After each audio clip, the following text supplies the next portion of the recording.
Greetings everybody, this is Jason Perlow with ZDNet. I'm here to show you something a little bit interesting. What I've got here is a desktop computer running Android. Actually Android. Android x86, which is an open source project that's been out for a while now. But what I've done is something a little bit different. What I've done is I've installed a bunch of Microsoft applications as well as Microsoft's launcher for Android phones to see if it would be possible to take a legacy older computer system and make it run Android with all of Microsoft's applications. Why? Because I think that Windows 10 is going to continue to be a barrier for a certain amount of users, especially ones that have older systems. And we all know that Linux does pretty well on older systems. In particular, we know that Android runs really well with a lot of the Microsoft applications. So I've actually installed a couple of them, including Microsoft's launcher. Now, Microsoft has a launcher they've built for cell phones. This has not been optimized for a desktop, but as you can see, it works pretty decently.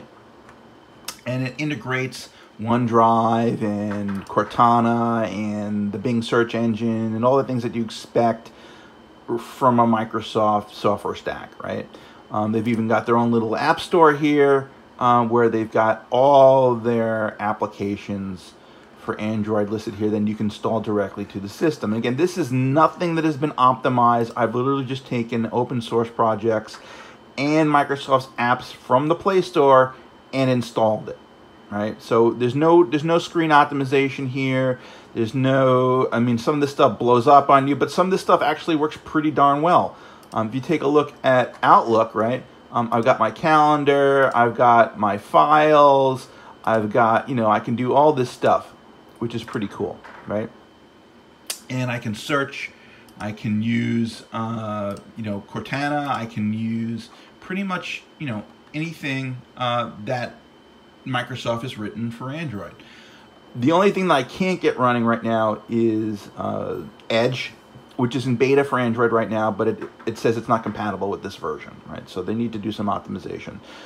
Chrome does work perfectly. Skype and Skype for Business for Android will not run on this for some particular reason. I guess there's some tweaking they have to do, but my point is, look what I've done with 10 minutes of work versus 6 months of development work that, Microsoft could throw a team of a couple of their Android engineers on. They're already written, a ton of applications for Android. Think of what they could do with Android x86, with a lot of this stuff pre-installed, ready to go, with the authentication mechanisms hooking into Office 365 all ready to go. Sky's kind of the limit with this. Now you could give this potentially as a USB stick to people that have aging copies of Windows 7, old versions of Office. This would put them back into the modern footing and things. They'd be able to secure their systems. They'd still be able to use all their documents and, legacy data that they have for Windows without much additional training. I mean, I think, right, this is sort of an out-of-the-box look. I think that we could do a hell of a lot better with the Microsoft launcher to make it look more like Windows, Windows XP or Windows 7. This is just me screwing around with my PC and seeing what I could do. I couldn't use this at this point as my primary PC operating system, but I think with some extra work, I think I could. But I happen to be a very cloud-centric sort of person. I do think that the time has definitely come for cloud-centric computing. Imagine, if they put this thing on a $50 stick or a little box running, Raspberry Pi kind of a device, with a mouse and a keyboard and a monitor extension.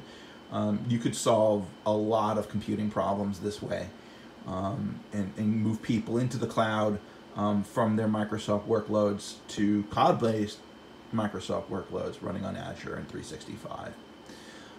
So it's something to think about, Microsoft. I think this could be worth a little bit of extra effort as a side project for all of your other Android-related efforts. Again, Jason Perlow with ZDNet. Talk back and let me know.